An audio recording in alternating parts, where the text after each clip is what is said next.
The wreckage of an 11-car passenger train is shown in the Florida Keys in September 1935 after the train was derailed by a hurricane that claimed the lives of more than 400 people. It was Labor Day, Sept. 2, 1935, when the nation's first recorded Category 5 hurricane struck the Florida Keys. The winds, between 200 and 250 miles per hour.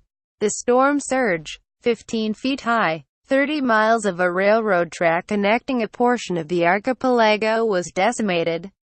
Hundreds died, including more than 200 World War I veterans working on an overseas highway linking the Keys. When survivors and rescue workers surveyed the damage, they were horrified by what they saw. People buried or partially entombed in muck and mangroves. Bodies dangling off trees. One family reportedly lost 50 members. With Irma headed towards South Florida, officials in the Keys, a series of islands set off the southern coast, have ordered mandatory evacuations. Hotels are shutting down. The airport was expected to halt operations, and residents and tourists began their trek along the single highway back to the mainland.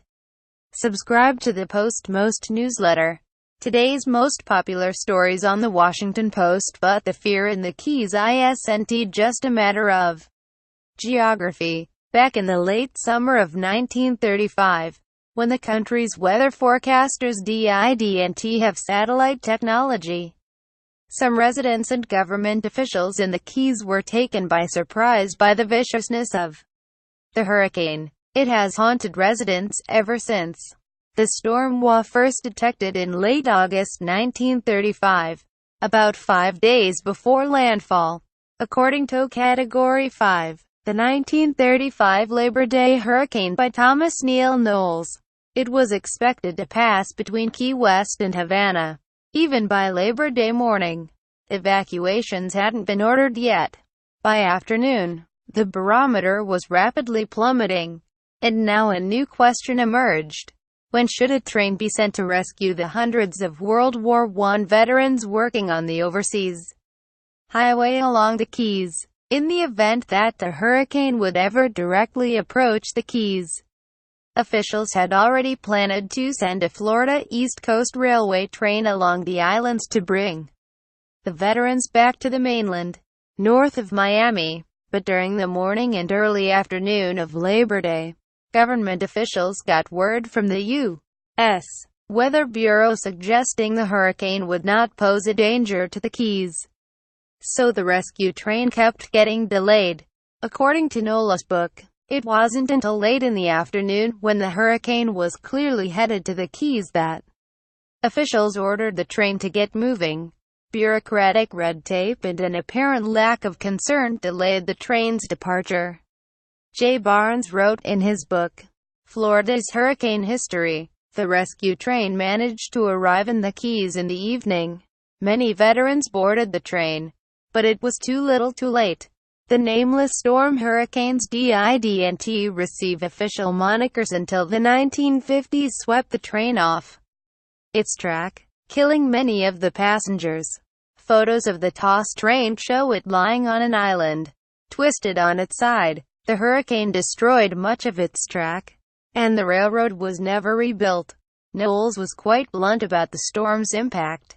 Hundreds of people of all sexes, ages, callings, and physical conditions were either killed outright by objects propelled by the wind and surging water, or were drowned when they became trapped in collapsing buildings or entangled in lime trees or mangrove branches. Several days later, on Sept. 9, the New York Times reported that government officials had declared that negligence played no part in the failure to evacuate the World War I veterans from their relief camps.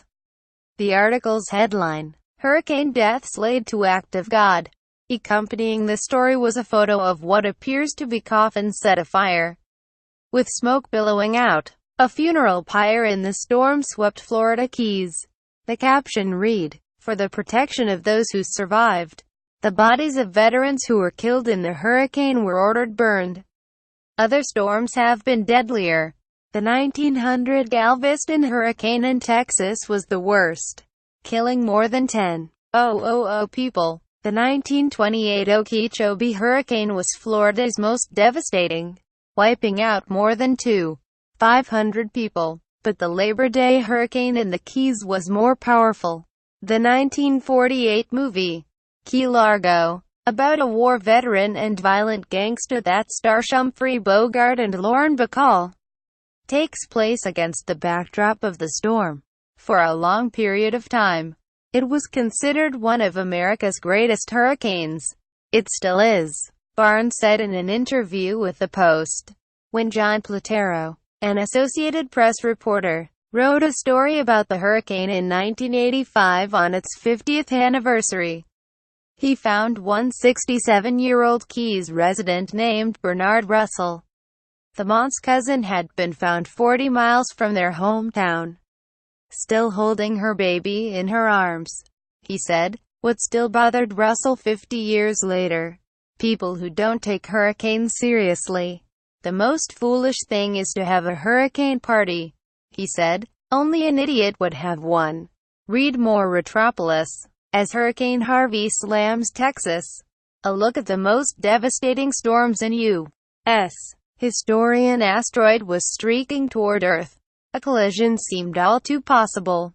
Diana's last day. Dodi's yacht. A Ritz suite. A diamond ring and relentless photographer's blood in the water. 4 dead. A coast terrified and the birth of modern shark mania. How a despondent veteran helped make the Golden Gate Bridge a suicide destination.